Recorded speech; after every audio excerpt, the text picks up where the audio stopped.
welcome back to the NBA Exchange. Thank you for rocking with us on this Wednesday morning. Told you we're going to talk a little Celtics basketball, and joining me is my man, Josue Pavón. He's a Celtics writer. See him doing his thing for CLNS Media. Josue, good to see you. Last time we saw you, the connection was a little bit shaky. Oh, we crisp. We crisp today. Crisp now. I told you we're not going to do any internet shaming, connection shaming here. We're crisp. No Wi-Fi shaming. In 2021, it's unacceptable. I don't want to hear it. Yeah, unacceptable at all, It's a man. thing. But it's all good. You came back, and I'm glad you were able to join us here on this Wednesday. So I got to ask you, Josue, the Celtics, they start this season 0-2. They've now bounced back and won 2 in a row. What have you made about this uneven start to the Celtics season? You know, to me, it's about making adjustments. You know, I think these guys are getting into the new system. Ime Udoka implementing this new system where, of course, defense means everything. Everyone holds each other accountable. You know, and accountability was a somewhat of a question mark last season, right? I mean, the 500 finish, you had injuries, you had COVID protocol, you know, guys missing a whole lot of games. But the chemistry overall, it just seemed like you didn't know which Celtics team was going to show up on any given basis, right? And a lot of those games that they did lose, it happened in situations where it was guys like Tatum and Brown that were, you know, putting the teams on their back, but not getting the absolute best out of everybody else. So I think going into this season, Ime has made it, has set a precedent and not only to have that effort done on the defensive end, but to also swing that ball around. And I think going into those bad habits was what happened with those 2 losses, and particularly the one, specifically, I should say, the one against the Toronto Raptors at home, the home opener where they mopped the floor with the Celtics. I mean, against the Knicks, they did go back, they did revert to those bad habits in spurts, but the second half of that loss against the Toronto Raptors, it was, man, deja vu. It was all over again where guys weren't sharing the ball. So we're starting to see them go back to what we saw during the preseason, where it's somewhat easier when, you know, games don't count, you know, you're trying to impress your new coach, you know, but when the game's on the line, to revert to those bad habits, it's going to be interesting to see how long it takes Ime to carve that completely out of the Celtics' you know, habits moving forward. So I think, you know, to answer your question, you know, in a long form, that was it. You know what I mean? Like that, just going back to those bad habits and doing their best to not go back to those bad habits is what resulted in those 2 wins. And we saw that, especially in that comeback win at Charlotte, huge in overtime. That was a huge win for the team right there, too. Now, we've seen some good games from Tatum. We've seen Jaylen Brown look tremendous against the Knicks in the opener. But there's always this question, whose team is it? Is it Tatum's? Is it Brown? Who's the Jordan? Who's the Pippen, we should say, in this? Whose team is it, Josue, as we move forward with the Celtics team? Is it Tatum or is it Brown?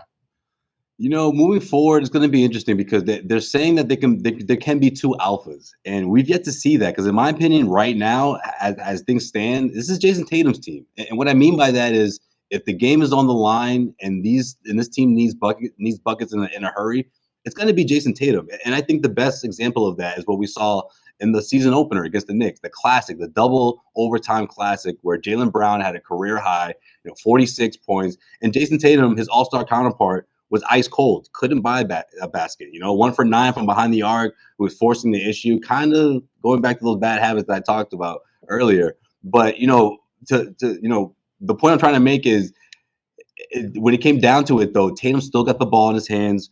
When the game's tied and had the last shot, Tatum was still, taking control of the offense when he felt like he needed to.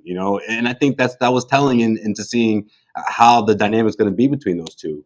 But you fast forward to the most recent game against the Charlotte Hornets, I thought Ime Udoka empowered Jaylen Brown. Even though Jayson Tatum was having a good game, so was Jaylen Brown. And there were a couple of plays coming out of the timeout where he set Jaylen Brown up in those tight, end of the fourth quarter situations. And that's going to be really important moving forward. We're going to be able to see if there can be 2 alphas. Right now, it's Jayson Tatum. But moving forward, we're going to be able to see if Ime can actually make this thing work and make it, alpha A and alpha B, if you will, between Tatum and Brown. All right, we're going to see how that goes. Now, you brought up Ime Udoka, first-time head coach here with the Celtics. We know Brad Stevens was at the helm before and very highly regarded. He's now moved up to the front office. What have you seen as the Ime Udoka impact on this team? You talked a little bit before about defense, but what have you seen in terms of him changing or shifting the culture of the Boston Celtics? I would say accountability. One thing that stood out was during the preseason, Grant Williams, and this is something that he talked about, on media day. This is something he actually brought up, I believe, when he was introduced officially as the head coach, that he did not want to see his players complain to the referees. He said that that's his job.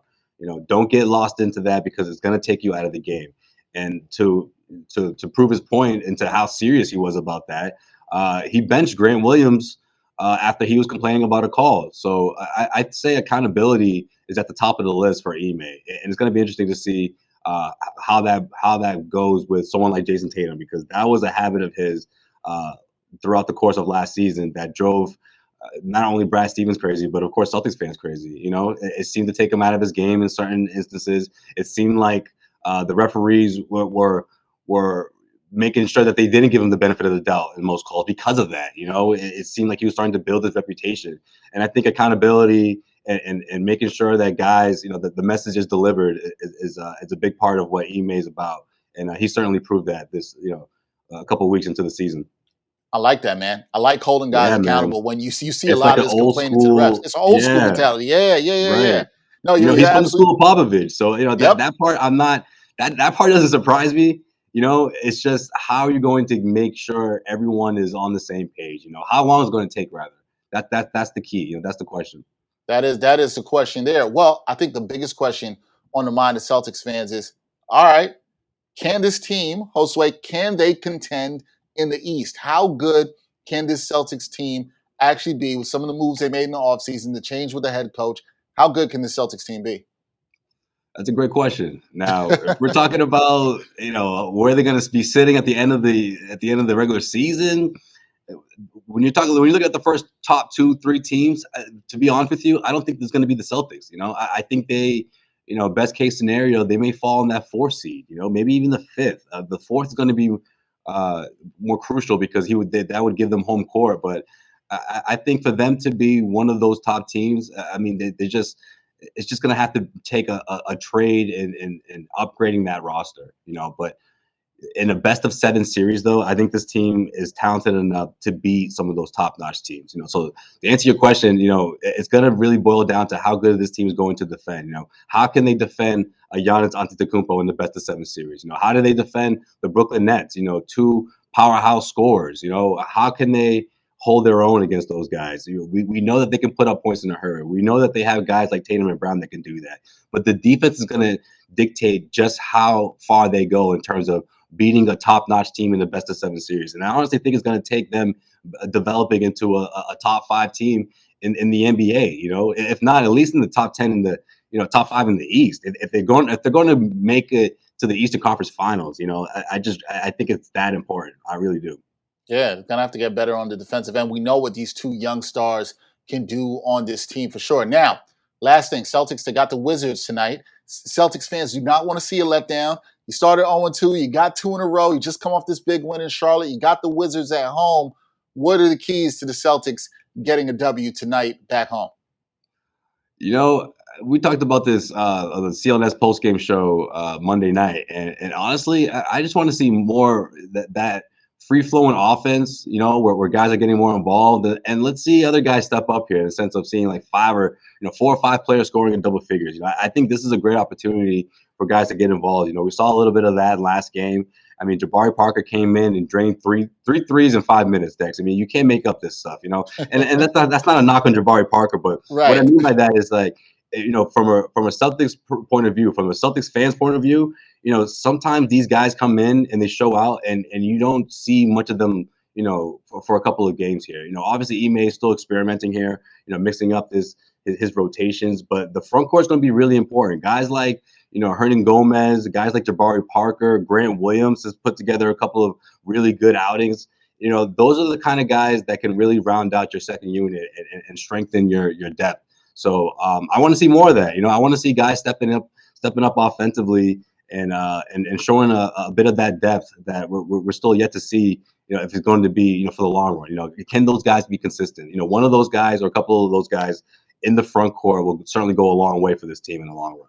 Yeah, we will see what they can do. Can they keep it going? Can they make it 3 in a And row Celtics fans, I against the do Wizards not tonight? want to hear a Bradley Beal chant. I don't want to hear Oh, no you think? like. Oh, you think that's coming? It might, it wouldn't surprise me, especially if it's a blowout win, fourth quarter, or you see too much of them and Tatum and him dapping each other up. I mean, look, this is a crowd that chanted for Gordon Hayward off of the relationship that he had, obviously, with Brad Stevens. So they'll do that off of the relationship that Tatum has with Bradley Beal. Fans will do that for sure, and it's gonna be it's gonna be a jam-packed crowd this time around. So it wouldn't shock me. It wouldn't shock you. Let the Bradley Beal to Boston rumors start now. You want that? Is that what you want? You Oh, don't want that. I, it's like it's well. What are they going to give up for that? Like I know. I got to think Washington's going to want back Jaylen Brown, and so if you're willing to part ways with that, yeah, I'm not sure that necessarily makes the Celtics better right now. That's all I'm saying. Right. I'm not necessarily See, sure about that. I'm in the same boat. I'm in the same boat. If you can Yeah, find a way to make a new big three, sign me up and show me how that works. But outside of that, I don't want to see this thing. I want to see this thing through. I want to see how Tatum and Brown can actually get this going in a sense of leading the team, just them two. No veteran and Kemba Walker in the mix. So Gordon Hayward, those guys leading the show. Let's see what they can do first before we start talking about a new dynamic duo in Boston. the fans are impatient though, Josue. You know that. Oh, of course, You man. know that for sure. Josue, Spoiled fans. Those spoiled yeah, fans. spoiled fans, spoiled Celtics fans. We won't get on that, but they know If about they that. only Josue, knew the struggle of the New Yorkers, right? oh, man, you ain't gotta tell me, man. You ain't gotta tell. But you know what? Things are good right now, so we're trying to keep that good energy Yes. going. Things are I okay love right now. that. I love, no matter what, sign me up for Celtics Knicks, going at it every single time. Hopefully that's what we get this season. I would love it. I hope so. Well, if that happens, that means you're going to be back on here with me a lot more to Yes. talk some Knicks and Celtics for sure. Yes. Sign Josue, me up. thank you, man. Thank you for joining us. I see. Look, the internet connection was really good today. It was really good. So That's thank you, right. brother. I appreciate you so Shout out much, to and Xfinity. yeah, man, we'll have you back on soon. That's Josue Pavón, Celtics writer, and you can catch all his work with CLNS Media. So definitely check him out.